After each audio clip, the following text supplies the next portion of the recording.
parce que je vais d'abord les définir. Sayan au singulier, Sayanim au pluriel, c'est un mot hébreu qui veut dire celui qui aide. Donc ce sont des juifs qui vivent en dehors d'Israël, qui sont recrutés par le Mossad et qui donnent un coup de main au Mossad. Ils relèvent du Mossad. Le Mossad a un département qui s'appelle guerre de propagande. Et ces Sayanim sont à peu près 50 000 dans le monde, 3 à 4 000 en France, 3 000. Je vais vous parler des Sayanim ce soir. Sayanim, 5e colonne au service d'Israël. Bon, les Sayanim, c'est une invention extraordinaire, parce que je vais d'abord les définir. Sayan au singulier, Sayanim au pluriel, c'est un mot hébreu qui veut dire celui qui aide. Donc ce sont des juifs qui vivent en dehors d'Israël, qui sont recrutés par le Mossad et qui donnent un coup de main au Mossad. Ils relèvent du Mossad. Le Mossad a un département qui s'appelle guerre de propagande.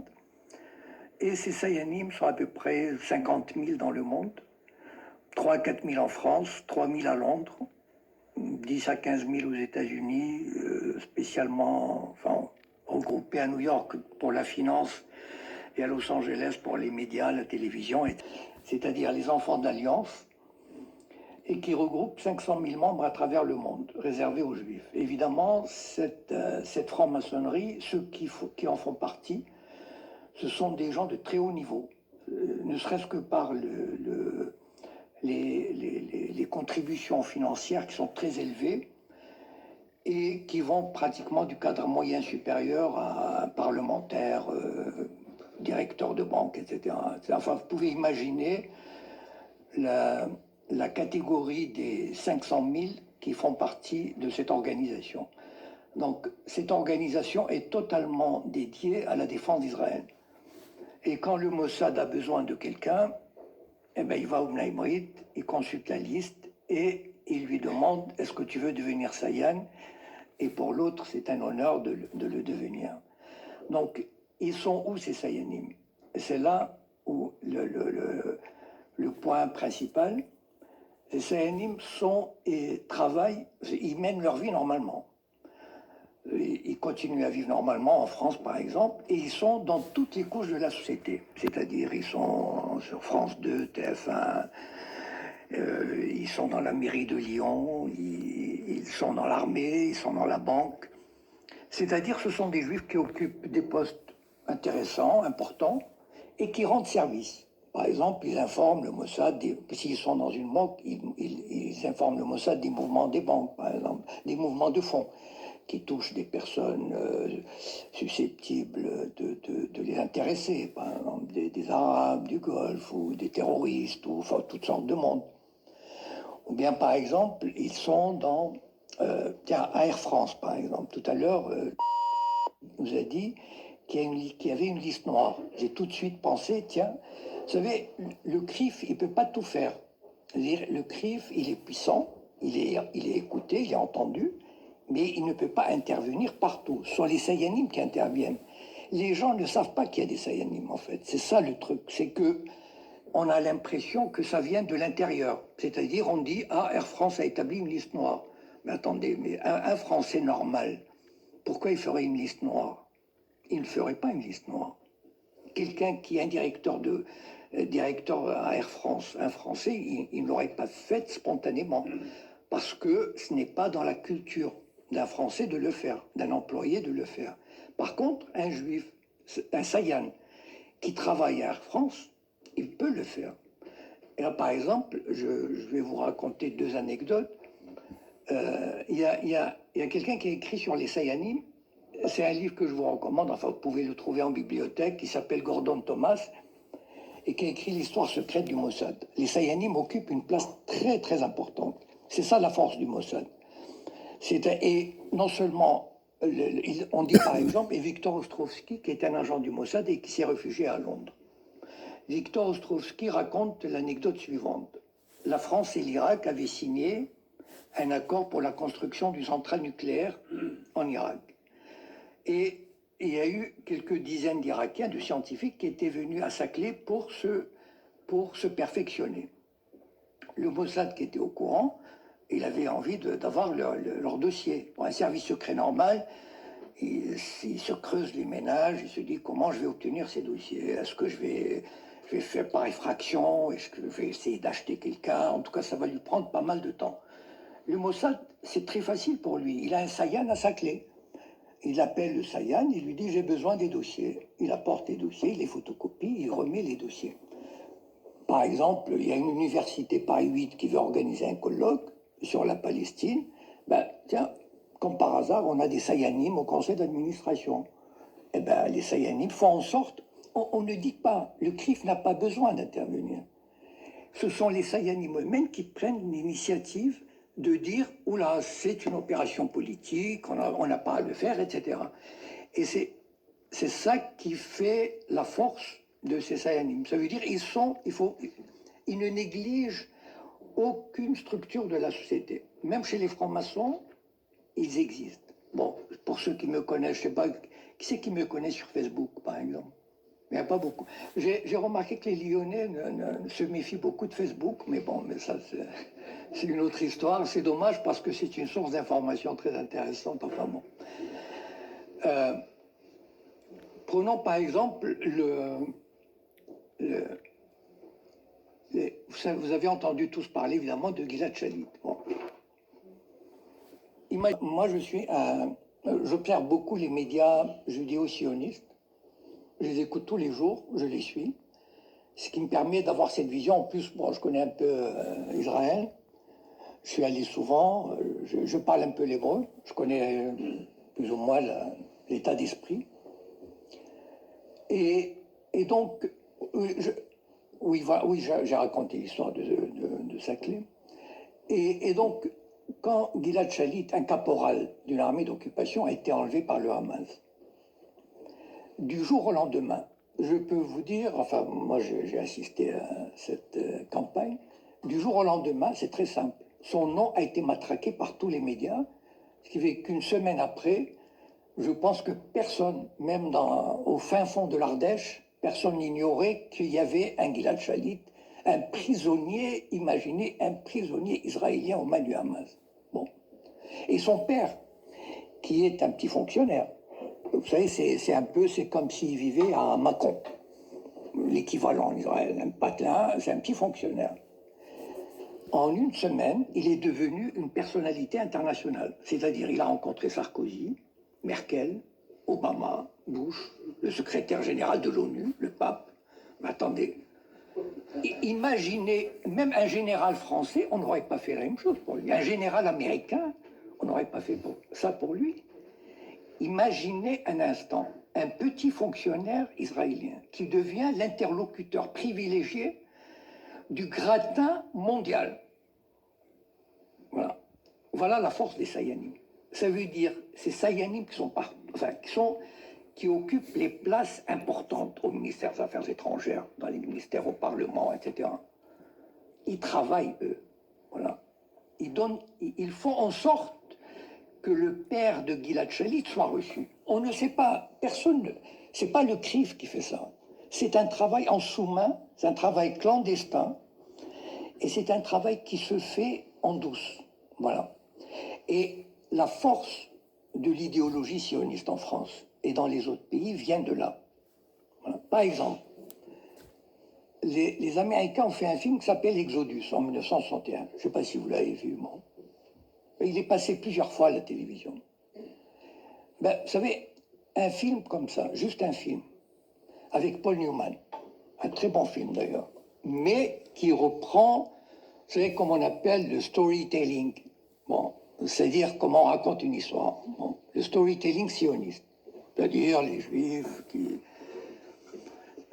plein d'idéal, sont arrivés dans une terre aride, sont dépeuplés, délaissés par ses habitants et qui sont retroussés les manches, qui ont travaillé 15 heures par jour.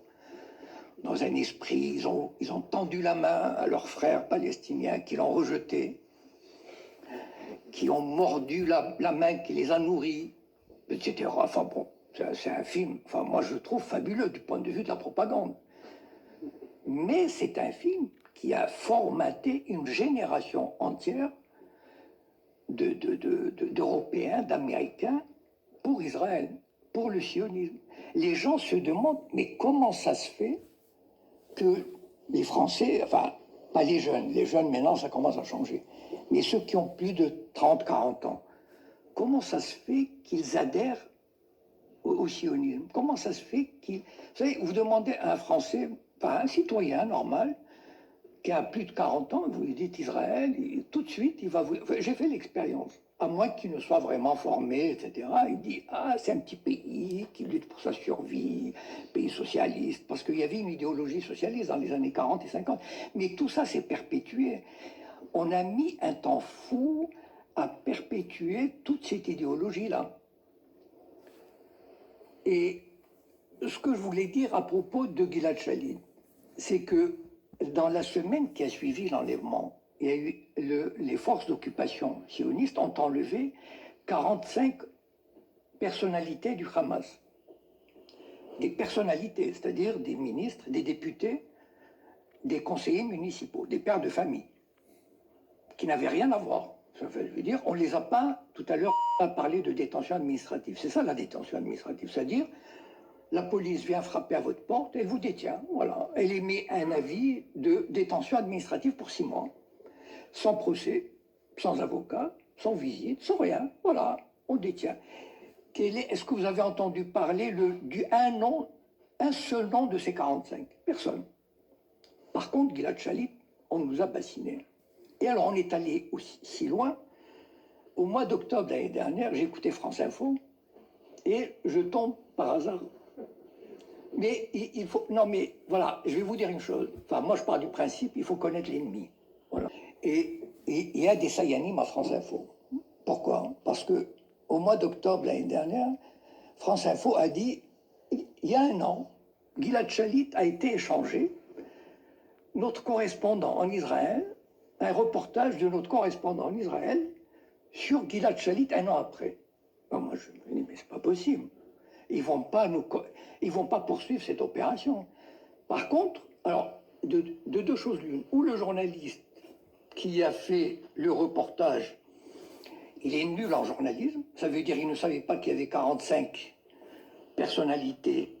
Quand il y avait un acte de résistance, l'armée d'occupation nazie arrêtait 30 personnes. S'il y a eu un assassinat, elle tuait les 30 personnes. C'était ça, voilà. Ben, on a relevé un soldat, l'armée sioniste d'occupation enlève 45 personnalités, sans jugement, sans rien. Ben, le journaliste n'a pas jugé utile de faire une référence à ces 45. Je passe à un autre chapitre sur les Sayanim. Dieudonné. Entre parenthèses, Dieudonné a gagné son procès pour Perpignan. Parce que la ville de Perpignan, vous pouvez applaudir. Le maire de Perpignan, bon, le maire de Perpignan voulait faire interdire le spectacle de Dieudonné. Bon, la justice a donné raison à Dieudonné, bon, comme d'autres villes. Ça prouve quand même qu'il y a un état de droit et qu'il faut se battre. Voilà. Bon, tout n'est pas parfait, mais on peut se battre. Pour ceux qui ont oublié la genèse de cette histoire de Dieudonné, je vais vous rafraîchir la mémoire. C'était en 2002 ou 2003. Il avait fait un sketch qui était tout simplement antisioniste. Voilà. C'est-à-dire, il s'est moqué d'un colon. Voilà. D'un colon sioniste. Et il y avait de quoi s'offusquer et contester. Après tout, un colon, c'est un colon. Voilà. Là où il est, c'est un colon. Là, il a touché quelque chose de très, très important et de très sensible. Je veux dire, ça, c'est comme on dit, disons vulgairement, patouche. Ça, il a touché vraiment au sacré. Toucher au sionisme, c'est sacré en France. Donc, ils ont rigolé ce soir-là, parce qu'ils ne se sont pas rendus compte. Mais les Sayanim, c'était un vendredi soir ou un samedi soir. Mais les Sayanim, tout de suite, se sont mis à l'œuvre.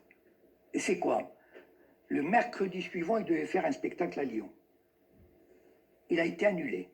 Qui l'a annulé? Ça veut dire tous les Sayanim qui sont aux manettes. Vous savez, ils sont très nombreux dans le monde du cinéma, dans le monde du spectacle. c'est pas la peine qu'il domine partout, mais il suffit qu'il y ait quelques-uns qui actionnent les leviers, les bons leviers, voilà, et qui disent j'annule le spectacle, quel que soit le prix à payer, c'est pas grave. Mais c'était une leçon, il fallait donner une leçon à Dieudonné et l'arrêter tout de suite pour dire le message suivant aux autres, attention, on peut rire de tout, sauf de ça. Le sionisme, il n'est pas question. Voilà.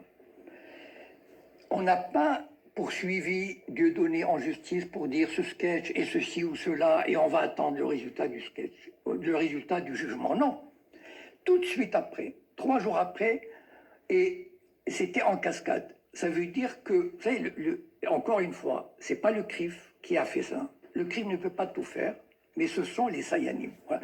C'est pour ça que je me suis intéressé à ce sujet en particulier, des Sayanim, et j'ai pas voulu le représenter.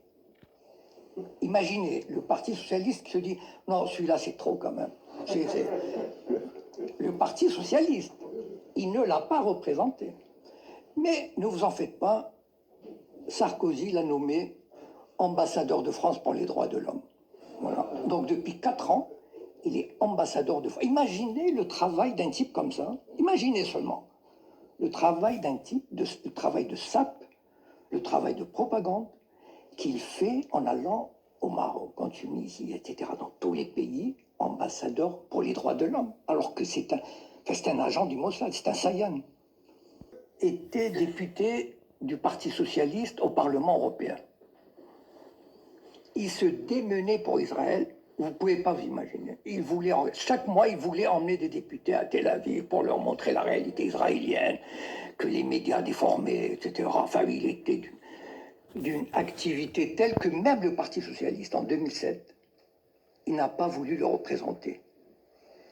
Imaginez le Parti socialiste qui se dit non, celui-là c'est trop quand même.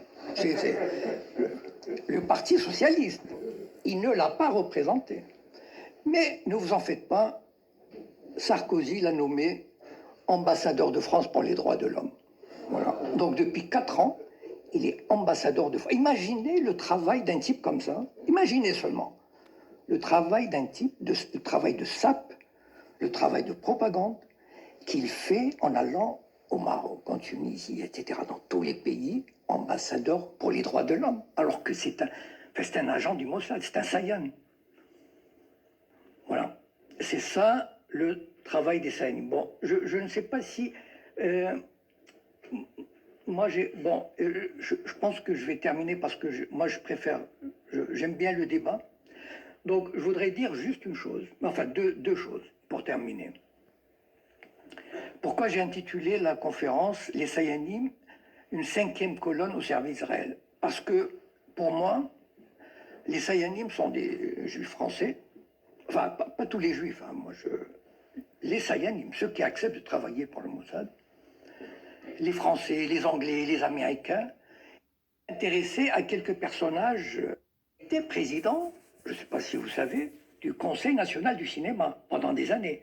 C'est-à-dire, c'est lui qui donnait les bourses, enfin qui donnait, par exemple, quand on avait besoin d'un film, quand on veut faire un film, on a besoin d'avance sur recette. Sinon, il n'y a aucun film qui se fait sans avance sur recette, aucun. Mais vous savez, les producteurs, lui, ça veut dire qu'il détenait le pouvoir de donner l'avance sur recette. Donc les producteurs étaient à ses pieds. Voilà le pouvoir. Voilà le pouvoir. C'est-à-dire le pouvoir clandestin, le pouvoir caché, le pouvoir d'influencer sans paraître. On n'a pas besoin de paraître. On est là, dans les coulisses, et on tire les ficelles. Moi, je me suis intéressé à quelques personnages qui sont pratiquement inconnus du grand public et qui font un travail extraordinaire qui sont probablement des Sayanim, mais qui font un travail extraordinaire pour le Mossad. Il y a un type qui s'appelle François Zimré. Bon, je suis sûr que personne n'a entendu parler, mais enfin bon. Ou alors c'est exceptionnel. Bon. Pour ceux qui liront le roman, il est dépeint sous les traits de François Simagré. Bon, voilà, donc... ce monsieur était député du Parti socialiste au Parlement européen. Il se démenait pour Israël. Vous ne pouvez pas vous imaginer. Chaque mois, il voulait emmener des députés à Tel Aviv pour leur montrer la réalité israélienne, que les médias déformaient, etc. Enfin, il était d'une activité telle que même le Parti socialiste, en 2007, il n'a pas voulu le représenter. Imaginez le Parti socialiste qui se dit « Non, celui-là, c'est trop quand même. » Le Parti socialiste, il ne l'a pas représenté. Mais ne vous en faites pas, Sarkozy l'a nommé ambassadeur de France pour les droits de l'homme. Voilà. Donc depuis 4 ans, il est ambassadeur de France. Imaginez le travail d'un type comme ça. Imaginez seulement le travail d'un type, le travail de sape, le travail de propagande qu'il fait en allant au Maroc, en Tunisie, etc., dans tous les pays, ambassadeur pour les droits de l'homme, alors que c'est un agent du Mossad, c'est un Sayan. Voilà. C'est ça le travail des Saiyans. Bon, je ne sais pas si... moi, je pense